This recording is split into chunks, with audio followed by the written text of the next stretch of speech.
En ce samedi de décembre, c'est jour de fête sur le pôle mécanique d'Alès. Il faut dire que le rendez-vous est d'importance. En ce lieu intégralement dédié au monde du 2 et du 4 roues, on s'apprête à donner le coup d'envoi du Grand Challenge. Une course complètement hors norme, inventée un an auparavant, où les us et coutumes du sport auto sont sérieusement bousculés. Oubliez l'habituel clivage entre courses en circuit, rallye, courses de côte, épreuves sur terre. Ici, les autos en provenance de toutes les disciplines ont droit de citer. Un cocktail détonnant, très éloigné de ce que les uns et les autres ont l'habitude de savourer. On se rend compte enfin, vraiment, on va reconnaître, on va faire plaisir à une personne dont on parle jamais, c'est le copilote. Là, on se rend compte qu'il nous sert à quelque chose dans la voiture. Ce que je peux dire qu'hier au soir, c'était un petit peu l'aventure. Ça saute à la tête, ça prend dans les yeux, et avec juste un tour de reconnaissance, c'est un petit peu difficile. Alors, je dirais plus jamais de mal de mon copilote, d'être ceux qui montent à côté. C'est vrai que la partie rallye, de par l'étroitesse de la route et les bosses, les gravillons, la terre et tout ça, c'est vrai qu'on n'a pas l'habitude de rouler avec un revêtement aussi, on va dire, dégradé, quoi. Pour corser encore un peu plus l'affaire, le parcours proposé aux pilotes mélange les genres comme nulle part ailleurs. Un tracé de 5 km, dont la première partie s'effectue sur le circuit du pôle mécanique avant de bifurquer brusquement vers la piste d'essai rallye. Passer en si peu de temps d'un billard hyper large à une petite route étroite et vallonnée, bonjour le dépaysement. Jean-Marc Ivens, ancien pilote officiel Peugeot, le découvre au volant de sa voiture ouvreuse. C'est la découverte du circuit du Grand Challenge, les premières impressions à chaud.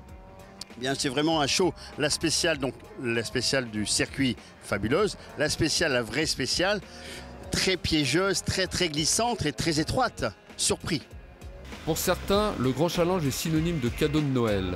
Tel Fabrice Morel, le patron de l'école de pilotage locale, engagé sur la Peugeot 307 WRC du team Auvergnat 2C. C'est la moindre des choses d'être là. Je suis toute l'année sur le site. Si en fin d'année je ne participe pas au Grand Challenge, c'est quand même pas normal. Donc c'est vrai qu'on a fait beaucoup d'efforts parce que la location de la voiture, louer une 307 WRC, ça coûte un petit peu de sous, mais on a fait un effort pour être présent aujourd'hui avec cette magnifique voiture. Le règlement autorise 2 pilotes à utiliser la même auto, ce qui fait bien l'affaire d'un certain Alexandre Benguet.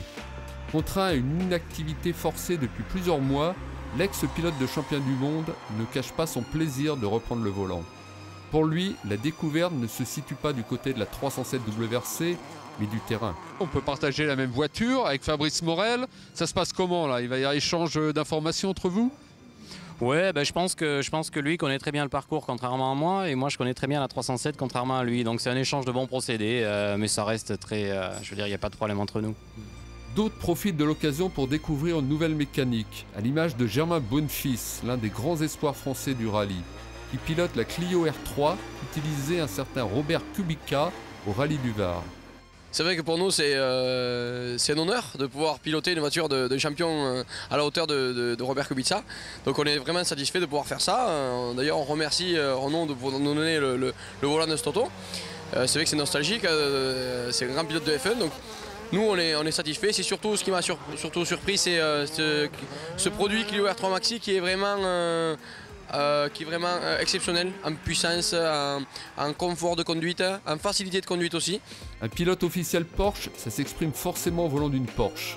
Et Romain Dumas n'est jamais en reste quand il s'agit d'en tirer le meilleur parti. Samedi soir, le premier chrono disputé de nuit tourne à son avantage. Mais Fabrice Morel et Alex Benguet sont déjà sur ses talons. Je suis surpris, je dirais que la concurrence soit si proche déjà. Je tiens à le dire, je suis surpris des temps qu'ils ont fait. Je pense que demain, sincèrement, ça va être beaucoup plus dur que l'année dernière. Moi, j'étais déjà à fond. Donc, c'est bien. À mon avis, une bonne bataille demain, ça va être serré.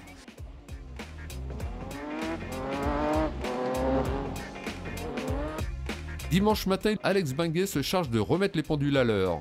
En passant avant qu'une légère bruine humidifie la piste, l'ancien champion de France des rallyes déloge Romain Dumas du commandement.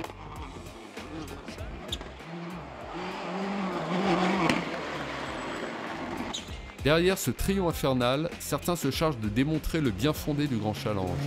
Oui, il est possible de mélanger les autos qui ne se croisent jamais le reste de l'année. Et cela peut même donner des résultats très surprenants.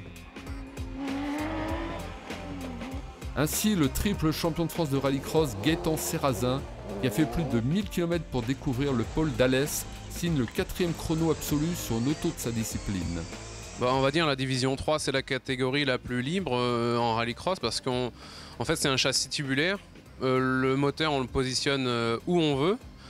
à part vraiment dans le centre de l'habitacle, mais nous, il est en position centrale avant. On va dire, pour schématiser, à la position de la boîte à gants, la boîte de vitesse est sous le coude. Donc on a une répartition des masses avec le pilote qui est vraiment optimum. Et puis voilà, ça fait 1000 kg et 400 chevaux. C'est un moteur Nissan 3,5 litres. Les autos de circuit, elles aussi, se comportent à merveille. Le jeune Vincent Beltoise, neveu de l'ancien champion de F1, est là pour en apporter la démonstration au volant d'une Caterham. Hier soir, quand même un super temps, le meilleur temps des voitures de circuit, et puis un temps, 5e temps absolu. Ouais, c'est un très bon temps, d'autant plus que c'était pas la voiture sur laquelle je devais rouler, puisqu'on a cassé la voiture qui était préparée pour l'occasion. Donc on est parti un petit peu comme ça, à la va-vite, sans phare, sans rien, et ça a pas mal marché. Donc ça devrait bien marcher pour la suite des opérations, là. Sur la même auto, l'ancien vainqueur des 24 heures du Mans, Eric Hellary, s'amuse comme un petit fou avec Nicolas Bernardi pour équipier. Oui, je connaissais un petit peu, j'avais roulé pas mal avec Peugeot sur la piste en 207 relais je crois. Et en fait le but c'était de tuer les pneus, donc j'avais fait des endurances et je connais très bien, sauf que là on tourne dans le sens inverse. Donc je suis un peu dépaysé. Et surtout hier soir j'ai pris une voiture endommagée mais terriblement par Nicolas Bernardi qui a cassé les phares et tout. Mais ça c'est les pilotes de circuit. Et donc j'étais perdu complètement, surtout là-haut dans les spéciales de rallye. Mais par contre c'est un vrai plaisir et je pense qu'aujourd'hui 2 jours ça va être très sympa. Il y a même du VH au Grand Challenge, ces fameuses voitures historiques qui habituellement n'ont plus la permission de se mêler aux autres. On voit quand même que les voitures modernes ont énormément évolué, surtout au niveau des suspensions et des pneus, parce qu'on a des petites roues 13. Mais par contre, ça reste une voiture qui est performante, puisque je crois que dans le classement, on est 24e sur 100, donc on est dans la première partie, ce qui est quand même plutôt valorisant pour une auto qui a plus de 30 ans. Pour d'autres, le simple fait de participer a déjà valeur de victoire, comme Christophe Rivinck, le directeur de cabinet du député maire d'Alès. Écoutez, c'est assez impressionnant effectivement, malgré le fait de le faire sur une petite voiture, c'est vrai qu'on se trouve vite dans l'ambiance de compétition. Je trouve ça assez formidable, je regrette juste d'avoir attendu 44 ans pour tester ce genre de sensation, mais voilà quoi, c'est un réel plaisir, surtout effectivement à domicile, et j'ai un petit avantage, je vais le concéder, c'est de connaître parfaitement la piste, mais ça m'a pas quand même apporté de quoi faire des temps canon. Qui sera le vainqueur du Grand Challenge 2009 ? Bien malin est celui qui peut le prévoir à l'issue du 3e passage. Romain Dumas, le plus rapide, revient à une minuscule seconde d'Alex Benguet, alors que Fabrice Morel, en embuscade à moins de 4 secondes, se dit qu'il peut encore tirer les marrons du feu. Le verdict du 4e et ultime passage sera forcément décisif dans la lutte qui oppose les 3 hommes de tête. Sur une piste à l'adhérence très changeante, le choix des pneus devient crucial. Romain Dumas conserve ses pneus pluie, Alex Benguet, lui, prend le pari des slicks. Le sort du Grand Challenge est scellé. Pour un peu moins de 2 secondes, le double champion de l'American Le Mans Series repasse en tête et réédite ainsi sa victoire de l'an passé. C'était vraiment serré. Je pense que les conditions climatiques aussi ont joué un petit rôle, mais je dois dire c'était une super édition. L'année dernière, je ne pourrais pas dire que je m'étais embêté parce que j'étais à fond, mais là, à la dernière manche, qui allait gagner, je pense qu'il n'y a personne qui le savait, ni les spectateurs, ni moi. Donc non, c'est vraiment sympa et on a fait une belle course. Je pense qu'il y a eu une belle bataille, des belles voitures et beaucoup de monde, donc c'était très bien.